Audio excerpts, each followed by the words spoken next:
Welcome to the Trust in Industrial AI video series, where we explore how to implement AI with both speed and confidence in safety-critical industries. Today, we're exploring a very exciting topic, how to apply the latest AI technologies for key use cases within industries such as energy and maritime.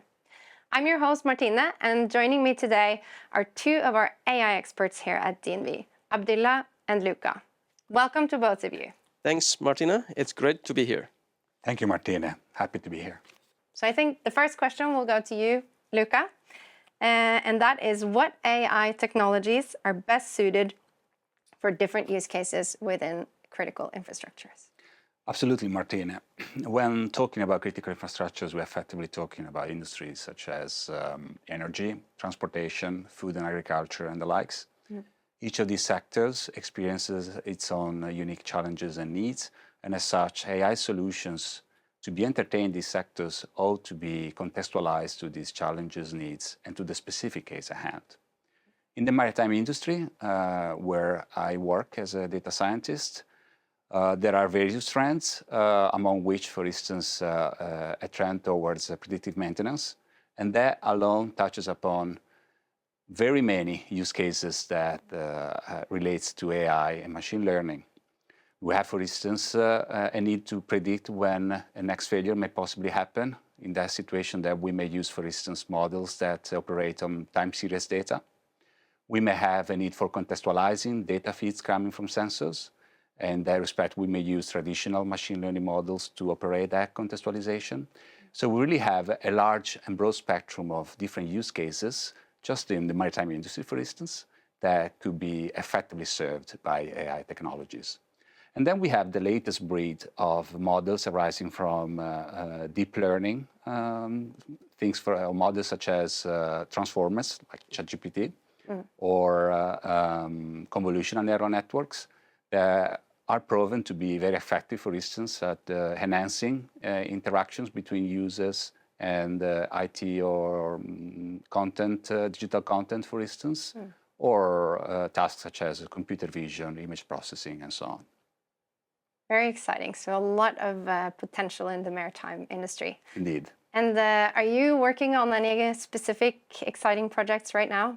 Yeah, we obviously work on various projects across this broad spectrum. Off the top of my head, we're actively exploring the use of deep learning models to support our experts in visual processing, for instance, automatic object identification, detection, anomaly detection, and so on. So this is a broad field that we are actively exploring, for instance, together with our experts in our maritime services. Great. So you've mentioned a few various AI technologies, and there's a lot of hype these days around generative AI and large language models. And they're very effective for some use cases, but maybe not for others. Where would you use large language models, and where would you use other technologies? This is an interesting topic indeed, yeah? Let's see. The power of LLM is actually in their abilities to understand and generate human-like text. And this ability enables LLM to comprehend unstructured data. So this is key differentiation.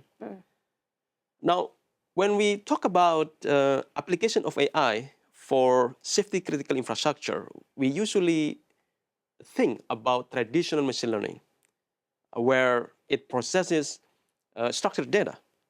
However, we know that there is huge untapped potential of unstructured data.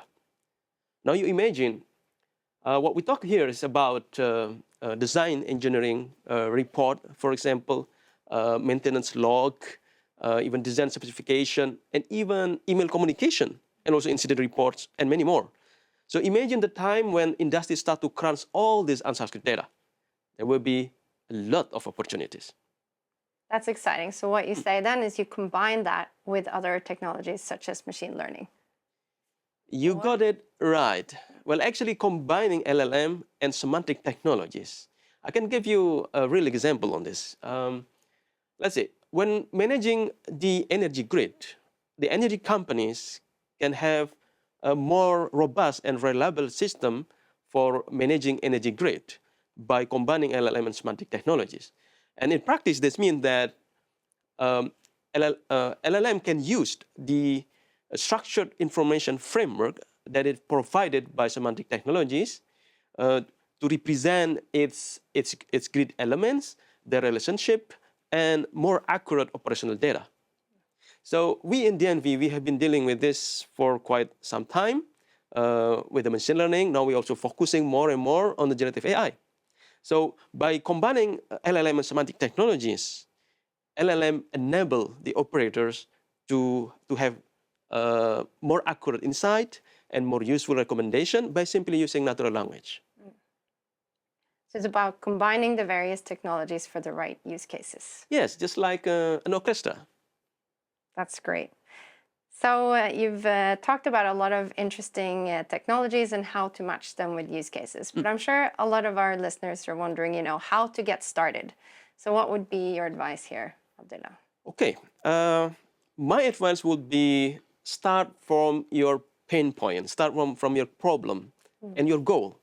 And then you can engage with the expert to guide you through the processes to ensure that whatever AI solution that you choose is indeed appropriate for your problem at hand. Thank you. And what about you, Luca? Any final thoughts or advice?